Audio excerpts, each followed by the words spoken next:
சினிமாக்காரனை ஏளனம் செய்வதற்கு இந்த நாடே காத்து கொண்டிருக்கிறது. சினிமாக்காரன் ஏன் அரசியல் வரக்கூடாது சார்? அரசியலில் இருக்கிறவங்க எல்லாருமே இன்னைக்கு ஞானிகள் கிடையாது. உண்மையிலுமே ஒரு கம்யூனிஸ்ட குடும்பத்திலேருந்து வந்தவன். சுபாஷுக்கு நல்லா தெரியும். என்னுடைய வாழ்க்கையை ஆரம்பித்ததே பாலன் இல்லத்தில் தான் ஆரம்பித்தது. நான் சென்ட்ரல்லேருந்து இறங்கி நேராக போய் இட்லி சாப்பிட்ட இடம் பாலன் இல்லம் தான். என்னை கொஞ்சம் ஒரே ஆள் யாருன்னா நல்லக்கண்ணையா. ஸோ அவர் தான் எனக்கு அப்பா மாதிரி. அங்கே நிறைய பேர் அவரை பற்றி நல்லக்கண்ணையாவை பற்றி பண்ணி எனக்கு தெரிந்த அளவுக்கு கம்யூனிஸ்டுகளுக்கே நிறைய பேர்த்துக்கு அவரை பற்றி தெரியாது. ஸோ சினிமாக்காரனை ஏளனம் செய்வதற்கு இந்த நாடே காத்து கொண்டிருக்கிறது. ஸோ நாங்கள் சினிமாக்காரன் ஏன் அரசியலுக்கு வரக்கூடாது? வரணும். ஏன் வரக்கூடாது சார்? அரசியலில் இருக்கிறவங்க எல்லாருமே இன்னைக்கு ஞானிகள் கிடையாது. எல்லாம் விவரமானவங்க தான் அரசியலுக்கு வர்றாங்க. காய் நகர்த்துறவங்க தான் அரசியலுக்கு வர்றாங்க. காய் நகர்த்தலைன்னா அரசியலில் அவங்க பருப்பு வேகாது. யாராக இருந்தாலும் சரி, அறிஞனாக இருந்தாலும் சரி, முட்டாளாக இருந்தாலும் சரி. பல சமயம் முட்டாள்கள் தலைவர்களாகிவிடு, பல சமயத்தில். ஆனால் அறிவாளி தான் ஜெயிப்பான். அதனால் அரசியல் என்பது சினிமாக்காரனில் நாடகத்தில் நடிக்கிறவன்றது இல்லை, சாதாரண தொழிலாளி அல்ல, மூட்டை தூக்குறவங்கள, டீக்கடை வச்சுருக்கிறவங்க இல்லை. யார் வேணாலும் அரசியலுக்கு வரலாம். யார் வேணாலும் வரலாம். அது இந்த நாட்டோட சுதந்திரம், இந்த சுதந்திர இந்தியாவோட இது. தயவு பண்ணி அந்த மாதிரி தப்பான இதுகளை யாரும் பேசாது. யார் வேணாலும் வரலாம். அவங்க வந்த கடைசியில் அவங்க சரியான அரசியல் செய்கிறார்களா அப்படின்றது நீங்கள் பார்த்து அது உங்களுடைய விருப்பம். நீங்கள் வாக்களிக்கிறதும் வாக்களிக்காதும் உங்களுடைய விருப்பம், என்னுடைய விருப்பம். என்ன சொல்கிறீங்க? தயவு பண்ணி அரசியல்வாதிக்குன்னு ஒரு தகுதியை யாருமே நிர்ணயிக்க முடியாது. எப்படி திரைப்பட இயக்குனருக்கு ஒரு தகுதியை, ஒரு நடிகனுக்கு ஒரு தகுதியை நீங்கள் நிர்ணயிப்பது இல்லையோ, அந்த மாதிரி அரசியல்வாதிக்கும் தகுதியை நிர்ணயிக்க வேண்டும் அவசியம் இல்லை. யாருக்குமே தகுதி அவர்களுடைய வெற்றியை பொறுத்து தான் தகுதி நிர்ணயம் செய்யப்படுகிறது. நான் ஜெயிச்சாதான் இந்த உதயகுமார் இந்த மேடையில் ஒரு சிறப்பு அழைப்பாளராக வர முடியுது. ஜெயிக்கலைன்னா கூப்பிட்ருக்க மாட்டீங்க. எங்கூட 10-15 பேர் ஜெயிக்கலை. அந்த டைரக்டருக்கு யாரையும் கூப்பிடலையே. ஸோ வெற்றி தான் நீங்கள் நிர்ணயிக்கிறதே தவிர நீங்கள் கொள்கை, பிடிப்பு, அது நல்லவன் கெட்டவன் இதெல்லாம் கிடையவே கிடையாது. அதனால் அரசியலுக்கு மட்டும் தனியாக ஒரு தனி கொம்பெல்லாம் கிடையவே கிடையாது.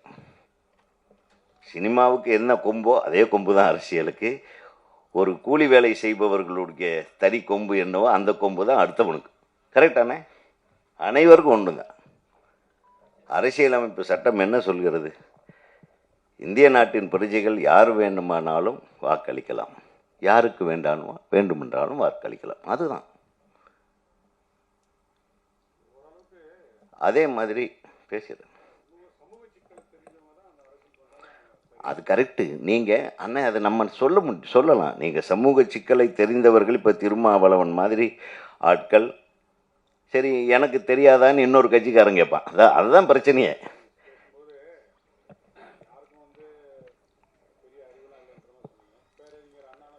இல்லை நீங்கள் இன்னைக்கு வர்றவங்களை சொல்கிறேன். இன்னைக்கு வர்றவங்க அறிவாளிகளாக இருக்க வேண்டும் என்று அவசியம் இல்லை. என்ன இல்லை நான் பொதுவாக சொல்கிறேன் பாவலன். நான் என்ன சொல்கிறேன்னாங்க, யார் அறிவாளி என்பதை மக்கள் தான் தீர்மானிக்கிறார்கள். அவர்களுடைய கொள்கையை பொறுத்து எந்த அறிவாளிக்கு வாக்களிப்பது என்பதை மக்கள் தீர்மானிக்கிறார்கள். அந்த அறிவாளிகளோடு கூட்டு வைத்துக் கொள்கிறார்கள், வென்று எடுக்கிறார்கள். இதுதானே நடந்துட்டுருக்கு. மற்றபடி அறிவை அளப்பதற்கு அளவுகோல் என்ன சொல்லுங்கள்? நீங்கள் ஒரு அளவுகோல் வச்சுருப்பீங்க, கணித ஆசிரியர் ஒரு அளவுகோல் வச்சுருக்காரு, தமிழ் ஆசிரியர் ஒரு அளவுகோல் வச்சுருப்பார், கிராமர் மிஸ்டேக் இல்லாமல் எப்படி எழுதுறதுன்னு ஆங்கில ஆசிரியர் ஒரு அளவுகோல் வச்சுருப்பார். ஸோ அரசியலுக்கின்ற அளவுகோல் நமக்கு என்ன கிடைக்குது, இவர்கள் ஆட்சிக்கு வந்தால் நமக்கு நல்லது நடக்குதா அப்படிங்கிறத முடிவு செய்கிறது யார்? அந்த இடத்துல ஆசிரியர்கள் வாக்காளர்கள் தான். அப்போ இவங்க மாணவர்கள் ஆயிடுறாங்க. இவங்க ஆசிரியர்கள் மாணவர்கள் ஆயிடுவாங்க, வாக்களிக்கிறவங்க தான் ஆசிரியர். இப்போ ஓட்டு யார் போடுறாங்களோ அவன் தானே எஜமானன், அவன் தானே முதலாளி. ஆனால் ஓட்டு வாக்கு அளித்த கடைசியில் யாருக்கு வாக்களித்துமோ அவர் முதலாளியாகிறார், வெற்றி பெற்றவர் முதலாளியாகிறார். அது வெற்றி தோல்வி தான் அரசியலில் அறிவாளிகள் இல்லாதவர்களையோ அடையாளம் காட்டுவது இந்த விரல் தான், அந்த வாக்கு தான். அதுதான் உண்மை. அது நான் மற்றவங்க யாரையும் குறை சொல்ல. நீங்கள் அது அவன் அதிர்ஷ்டம், அது அதிர்ஷ்டம்னே. உழைக்காமல் யாருமே சினிமாவில் ஜெயிச்சது கிடையாது. எப்படி இப்போ இவர் டைரக்ட் பண்ணாமல் நீங்கள் இவர் வரலாமே, அதை அவங்க புரிஞ்சுக்கணும். அது இவங்க புரிஞ்சுக்குவாங்கல்ல. நான் என்ன சொல்கிறேன், நீங்கள்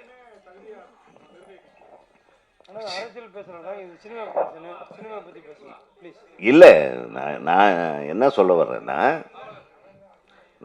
வரலன்னா அரசியல் யாருக்கு வேணுமென்னாலும் அரசியலில் வரலாம்னு சொல்கிறேன். சினிமாக்காரங்களுக்கு வரக்கூடாதுன்றது சொல்கிறதுக்கு யாருக்குமே எந்த இதுவும் கிடையாது என்பதை நான் இங்கே தெரிவிக்கிறேன். நான் ஒரு சினிமாக்காரன்றதுக்காக கூட சொல்கிறேன்னு வச்சுக்கலாம். நாளைக்கு கூட நானும் கூட ஒரு அரசியல் கட்சி ஆரம்பிக்கலாம், சொல்ல முடியாது. உரிமை இருக்குல்ல. பிளே ஸ்டோர் மற்றும் ஆப் ஸ்டோரில் இருந்து பாலிமர் செயலியை QR கோடு மூலம் பதிவிறக்கம் செய்யுங்கள். செய்திகளை உடனுக்குடன் பெறுங்கள்.